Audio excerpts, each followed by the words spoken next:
Support for WUWM podcasts comes from University School of Milwaukee, fulfilling a values-based mission of developing learners, fostering leaders, and preparing citizens for pre-kindergarten through 12th grade. More information at usm.org/mission. Lake Effect brings you conversations about what's happening in Milwaukee and the people, places, and organizations that shape the community. This is Lake Effect Spotlight from WUWM, Milwaukee's NPR. The gales of November are upon us. On this day 50 years ago, the cargo vessel SS Edmund Fitzgerald sank in Lake Superior. All 29 crew members on board were lost. The sinking of the Fitzgerald remains one of the most mysterious and controversial shipwrecks of the Great Lakes. Decades later, the Gordon Lightfoot ballad continues to garner public interest in the shipwreck, not just in the Midwest, but worldwide. To learn some theories of why the Fitzgerald sank and how some of the crew members are being remembered today, Lake Effect's Audrey Nowakowski is joined by Kay Dragan, curator and exhibits manager at the Door County Maritime Museum. My name is Kay Dragan. I am the curator at the Door County Maritime Museum and Lighthouse Preservation Society, Incorporated. You do not have to include that last part. Kay Dragan, welcome to Lake Effect. Thank you so much for taking the time to speak with me today. Yeah, thank you for having me. So the Edmund Fitzgerald was the largest ship to travel the Great Lakes at the time of her launch in 1958. So to start, can you just share some of the background of why the Fitzgerald was built and why it was so notable? Of course. The Edmund Fitzgerald was built at the request of Northwestern Mutual Life Insurance Company. But why? That's also a big question. Why does a life insurance company pay to build a boat? They just saw that the ore industry was getting good, and they were like, we want in on that. So they built themselves a boat. It was their only boat that they ever had commissioned and built, for obvious reasons.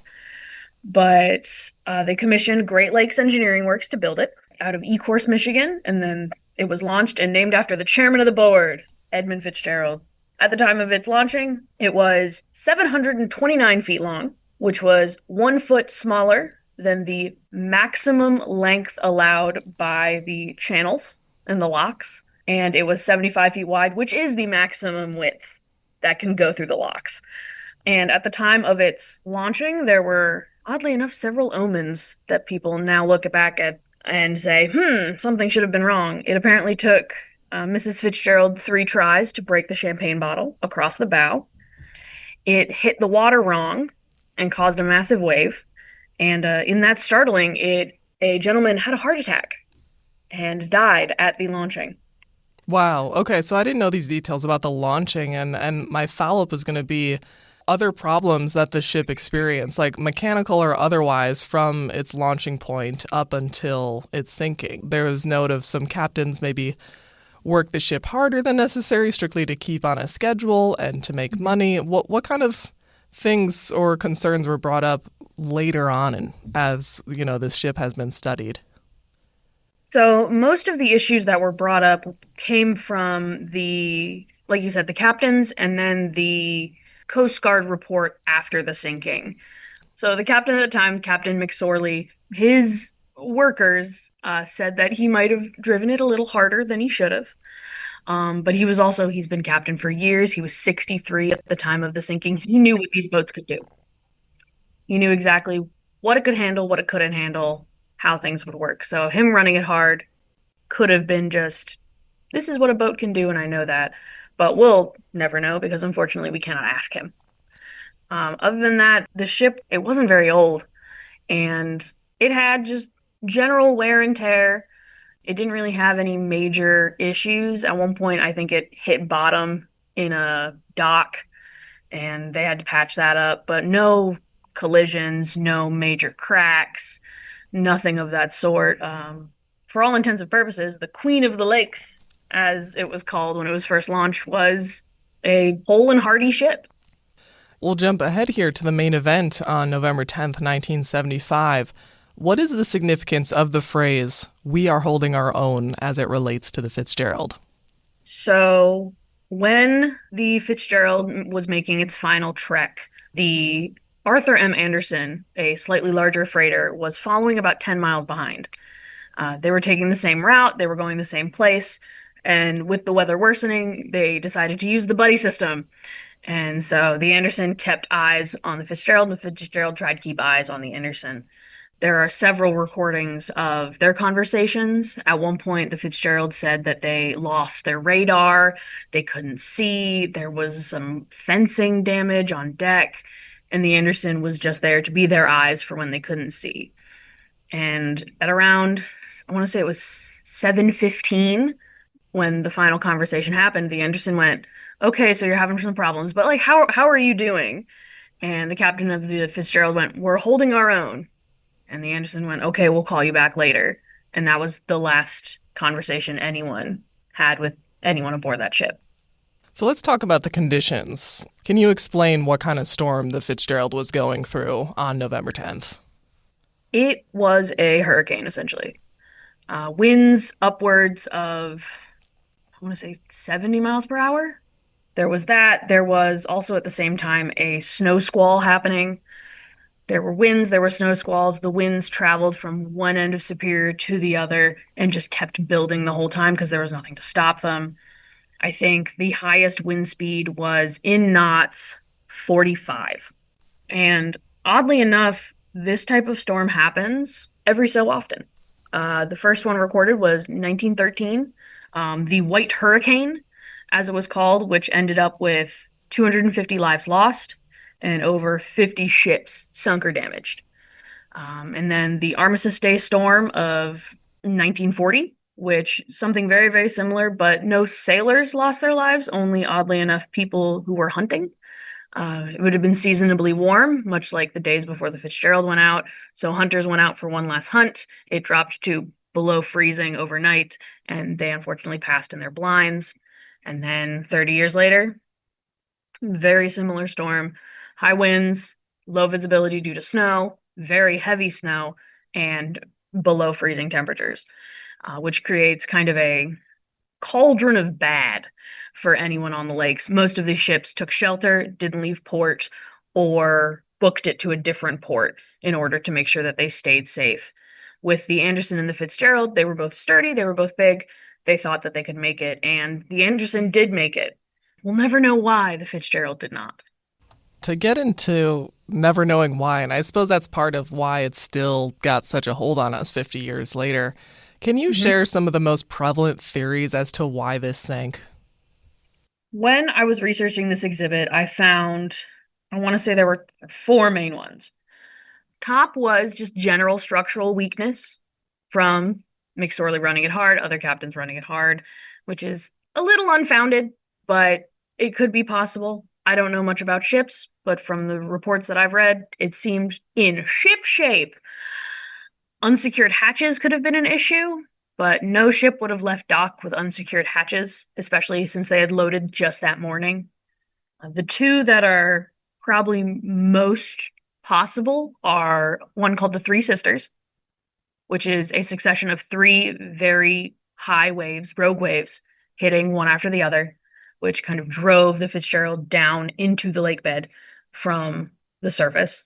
Or the one that I personally believe, as it seems most possible to me scientifically and the way that the path traveled, was a shoaling, meaning that it hit bottom at some point. At one point in its journey, it passed by Caribou Island, which is technically in Ontario, but Caribou Island has something called 6-fathom shoal at one end, a fathom being 6 feet.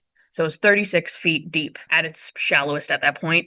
And the Fitzgerald, when fully loaded, I want to say is almost 30 feet underwater.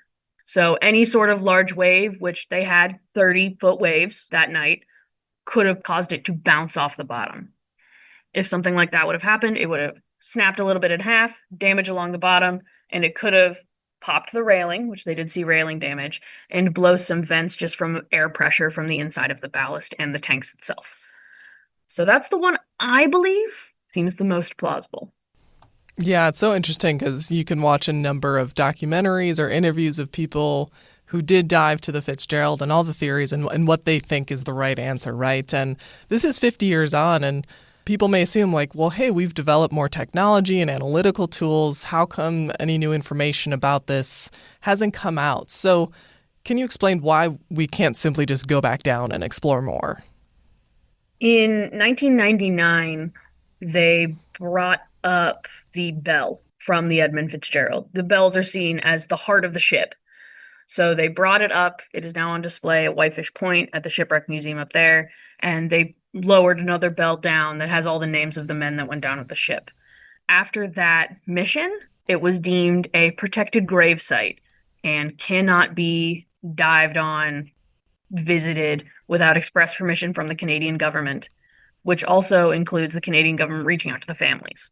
Because, like I said, it's a grave site. There have only been 2 bodies, supposedly, photographed, because the rest are in the ship still.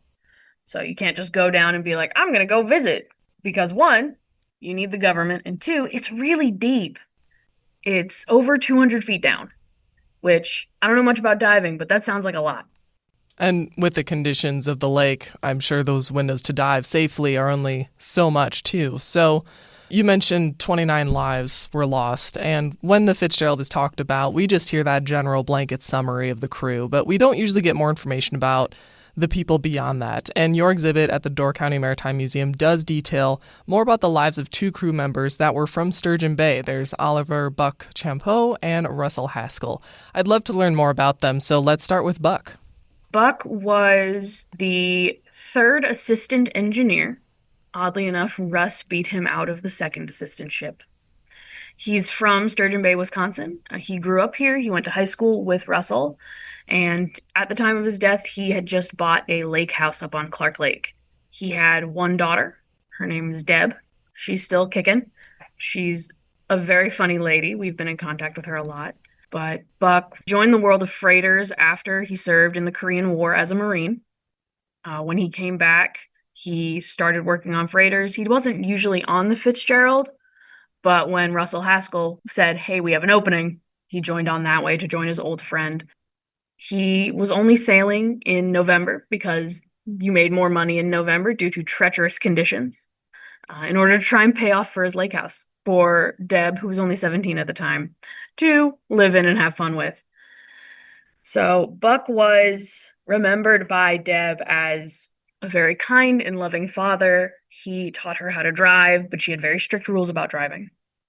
She told us, she was like, if anything were to happen, he would have come and gotten me, but boy, would I have been in for something. And hearing her talk about her father even 50 years later is both heartwarming and heartbreaking, because she very obviously loved her dad. And she still remembers him as this kind, funny, generous man. But obviously he's not here anymore. It still hurts her. You can tell. So that's one of the reasons we want to remember, because of their families. Like, Russell didn't have any kids. Russell had 6 siblings, though. He was the 2nd youngest of his family of 3 girls, 3 boys. He was also in the military. All the Haskell boys served in the Army, all at different times. And his oldest brother, Eugene, actually fought in World War II. But after the war, Eugene was on the Fitzgerald. And he was sailing around, and he's the one that suggested when he left the Fitzgerald that his brother take his place, which I can only imagine how much that aided him his whole life, having offered his place to his brother and then having the ship sink. And Russell still has family in the Sturgeon Bay area. His nephew was just here. They're just down the way on one of the county roads. I don't quite remember which one. Very kind people. It's very sweet how, like I said, even 50 years later, they're all still deeply cared for and deeply in love with their families. It's precious. Absolutely. And it's nice to connect people to an exhibit in real ways like that, too, that maybe people don't get at most museums. And the Door County Maritime Museum also has other maritime artifacts related to the Fitzgerald. What else is in your collection that's on display for this event? We have 2 items that came off the Fitzgerald before it sank. It came to Bay Shipbuilding, one of our shipyards, a couple times for winter layup. So we have a life vest that was removed because the Coast Guard didn't approve of it, and a deck lamp that was broken that was then replaced. And then the other major piece of history we have is one of the big searchlights from the Anderson that was actually on the Anderson that night. when it would have been searching for the Fitzgerald. It's a bit interesting, a bit haunting to look at because it's this huge light. It's probably about 2.5 feet across. It's this big circle, and we have it on a pedestal, so it stands about 6 feet tall. And imagining that someone's trying to see through an entire snowstorm 9 miles ahead to spot another vessel that's over 700 feet long with just this one light is a bit spooky. Kind of puts into perspective what they could have seen or what they didn't see. Right. And while the sinking of the Fitzgerald was, of course, a tragedy, it has a lot of significance in a lot of areas. So from a maritime boating shipping perspective, how did the wreck change things for shipping on the Great Lakes and how things were operated after that? Honestly, it was technology. They went out with radars and sonars and all of these weather prediction technologies, but when the weather changed, all they had was a radio. And maybe if the Coast Guard stations could reach them that far, a warning. So weather tracking, predictions, communications arrays, things like that, they've all gotten so much better over the years. And of course, those changes always happen after tragedies, never before. Along with that, there's been changes to freeboard, which is how much of a ship can be above the water and below the water when it is loaded. The summer before the sinking, they had lowered the freeboard so you could pack more materials. But they've changed those laws. They've changed safety regulations on the ships, how much life vests, where they're placed, how the lifeboats are placed. Everything changes after a tragedy because people realize that something was wrong or that something needed to be changed. So that's kind of the direction they went after the sinking. I know this might be a bit of a tough question to answer as someone enveloped in maritime history and working at a museum, because I'm sure you get, mostly enthusiasts coming in your door. But do you think there's been kind of a cultural resurgence of interest in this shipwreck in recent years? Not just here in the Midwest, but around the world. Why are we still captivated by this event? And, lately I see nothing but memes and reels of the Fitzgerald and, of course, the Gordon Lightfoot song and everything. Like, the Fitzgerald is flooding social media right now. There's a TikTok account that I watch that every October is Spooky Lake Month, and they always end it with Lake Superior. I follow the same one. I know what you're talking about. Yeah. I love them so much. This is going to sound really weird. The resurgence of vinyl records, because Gordon Lightfoot wrote a hell of a song about it, and it has captured the imagination and attention of anyone with ears. And this was in the 70s, so it would have been on records. Unfortunately, Gordon Lightfoot passed recently. I actually was there for one of his final concerts. He did it up here at the Door County Auditorium. But people love the song. And while there are people in Sturgeon Bay, in Millbury, Ohio, in all of the places where the families are from that remember the people, the rest of us, the common folk, hear the song and we're like, oh, what is that? And then we go down our deep dives and our rabbit holes of the Edmund Fitzgerald and, oh, what happened? And the mystery of it. Everyone loves a good mystery. So, yes, 29 people died. And yes, it is very, very unfortunate that that happened, but there has been more attention on shipping and folk music because of it. Well, and today marks the 50th, and I'm sure, with each anniversary, there will still be as many replays of Gordon Lightfoot coming up, and we'll give the listeners a taste in the outro here soon. But for today, Kay, I want to thank you so much for joining me to talk more about the Edmund Fitzgerald on the 50th anniversary. Absolutely.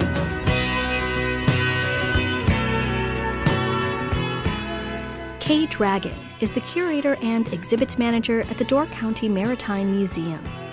The special exhibit, called We Are Holding Our Own, will run through the end of 2025. Dragan joined Lake Effect's Audrey Nowakowski.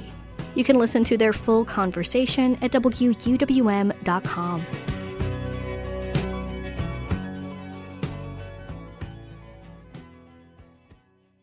You can find more interviews like this one by visiting wuwm.com/Lake Effect. And while you're there, subscribe to the Lake Effect Spotlight podcast. Sources and methods, the crown jewels of the intelligence community. Shorthand for how do we know what's real? Who told us?